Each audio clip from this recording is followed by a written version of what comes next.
अस्सलामुअलैकुम अजीज़ तलबा, इस्तकबाल करता हूँ मैं आपका इस YouTube channel mathematics with Bilal में। आज आप सीखने वाले हैं और हम सिखाने वाले हैं दो मुतग़य्यरी ख़त्ती मसावात जो 9th क्लास का चैप्टर नंबर 5 है, उसके बारे में आप आज सीखने वाले हैं। तो इस जो सबक को शुरुआत करने से पहले कुछ जो बुनियादी बातों का आपके लिए जान लेना ज़रूरी है। तो चलिए मैं आपको बताता हूँ। देखिए, आपको एक बात ये याद रखनी है कि दो मुतग़य्यरी ख़त्ती मसावातों में दो मुतग़य्यर का इस्तेमाल होता है। दो मुतग़य्यरों का इस्तेमाल होता है ना, इस्तेमाल होता है। जैसे कि अगर मैं एक मसावत लिखता हूँ यहाँ पर x + y = 9, तो अगर मैं पूछूँ आपसे कि ये दो मुतग़य्यरी ख़त्ती मसावत हैं, तो आप कहेंगे हाँ, क्योंकि इसमें दो मुतग़य्यर का इस्तेमाल किया गया है। क्योंकि हम जानते हैं कि x और y ये मुतग़य्यर माने जाते हैं, है ना। अब देखिए यहाँ पर, और दो मुतग़य्यरी ख़त्ती मसावातें लिखने की सूरत अब मैं आपको बताता हूँ। इसकी जो सूरत होती है वो होती है ax + by + c = 0, या फिर ax + by = c। तो इस फॉर्म में ये वाली जो है मसावात है, इसलिए हम कह सकते हैं कि जो है ये मुरब्बई मसावात है ना। क्योंकि अगर मैं इसे x + y - 9 = 0 इस जैसा अगर लेकर आता हूँ, तो ये अब ऐसी नजर आ रही है, वरना ये दोनों एक ही है। बस जो है इसकी इधर अलामत 9 की प्लस में है, और जब उधर जाएगी तो माइनस में हो जाएगी। ये तो सिंपल सी बात है, ये आपको समझ में आना निहायत ही ज़रूरी है ना। अब देखिए, इसमें जो है a और b जो है ये हकीकी आदाद होते हैं, और ये दोनों जो है ये ax + by + c = 0, ये जो है a और ये जो है b ये हकीकी आदाद होते हैं। और ये बैक वक्त, मतलब एक वक्त में भी दोनों साथ सिफर नहीं हो सकते। दोनों साथ में a और b ये दोनों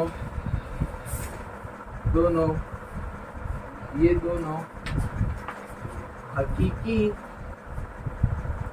आदाद होते हैं और ये एक वक्त में एक साथ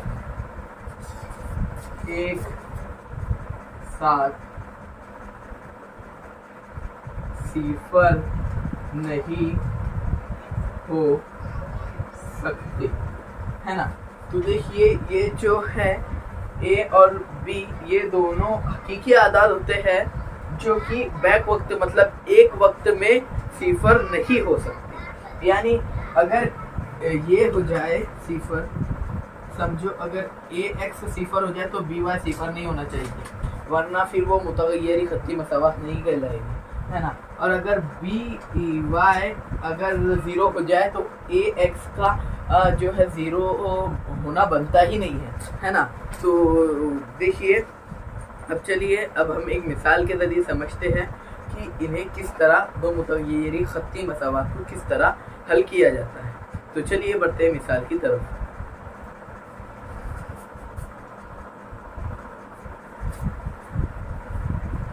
उससे पहले अगर आप ये लिखना चाहते हैं तो मैं कुछ देर रुकता हूँ, फिर हम बढ़ते हैं मिसाल की तरफ।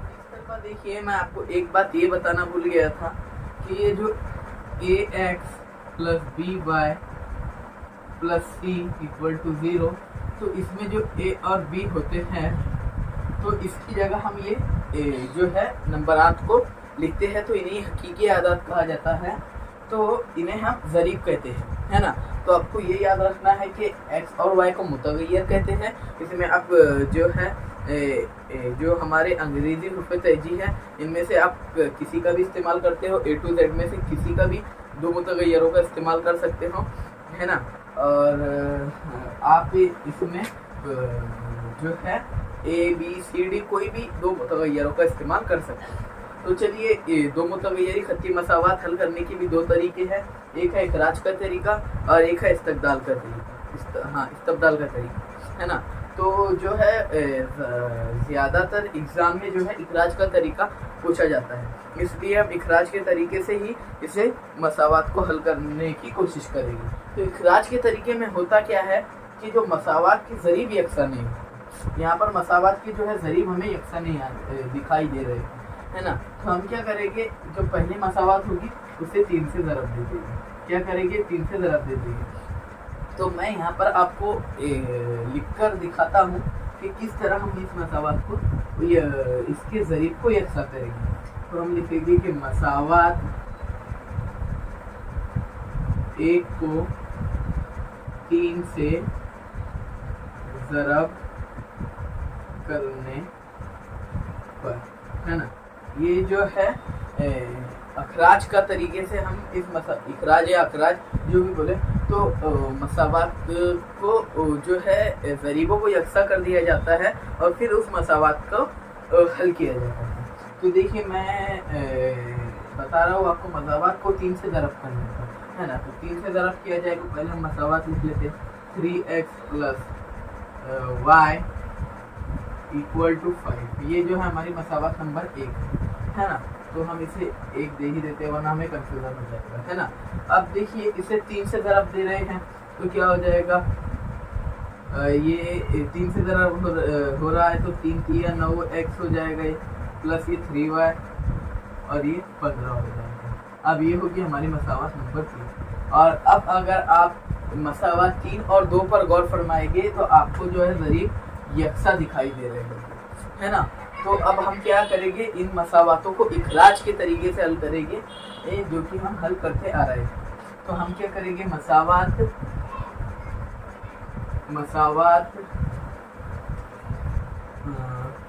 2 में से 1 को तफरीक करते हैं, 3 में से 1 को तफरीक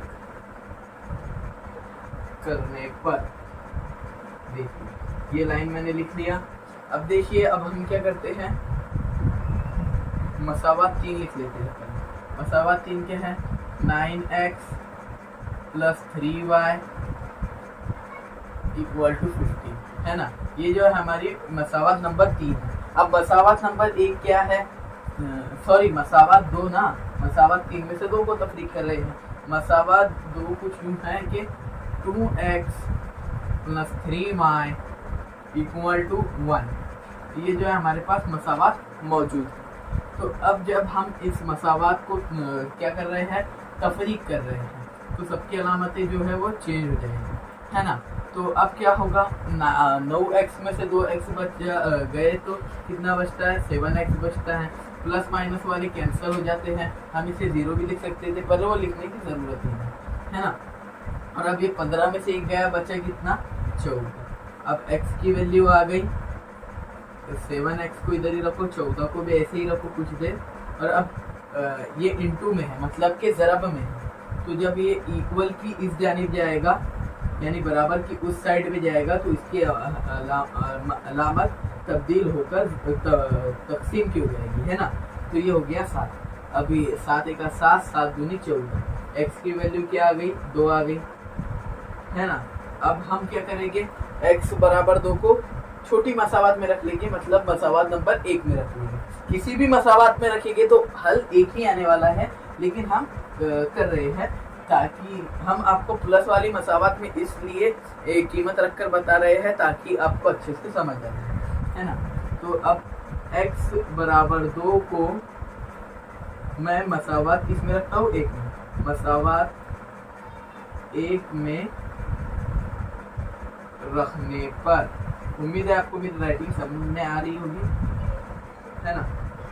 अब यहाँ पर लकीर खींच देते हैं, है ना। अब x बराबर 2 को मसावत 1 में रख रहे हैं। पहले मसावत लिखना आपके लिए निहायत ही ज़रूरी है, वरना आपके वहाँ पर नंबर कैंसिल किए जा सकते हैं, है ना। मसावत 1 क्या है, 3x plus Y equal to 5, है ना। अब देखिए x की जगह क्या रख रहे हैं 2, तो 3 into 2 plus Y equal to 5, तो 3 दूनी 6 प्लस वाई इक्वल टू 5 हो जाएगा ये, और y को इधर ही रखेंगे, 5 के माइनस में चला जाएगा 6, तो y की वैल्यू कितनी आ जाएगी हमारे पास, y की वैल्यू आ जाएगी -1, है ना। तो देखिए ये था इखराज का तरीके से मसावातों को हल करना। तो चलिए अब बढ़ते हैं आगे।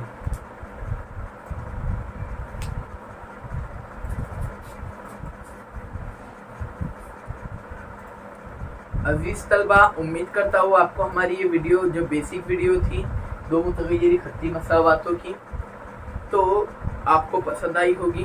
तो इंशाल्लाह अब शुरुआत करते हैं मशकी सेट 1.1 की।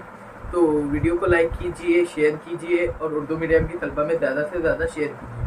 हमने आपको इस्तब्दाल के तरीका इसलिए नहीं बताया क्योंकि एग्ज़ाम में हर वक्त जो है इखराज का तरीके से ही मसावातों को हल करने के लिए पूछा जाता है, इसलिए मैंने आपको इखराज के तरीके की मिसाल बताई।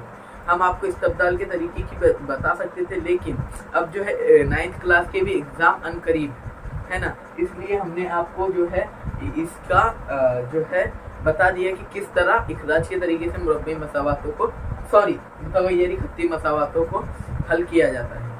तो वीडियो अच्छी लगी हो तो लाइक, शेयर और सब्सक्राइब करना ना भूलें।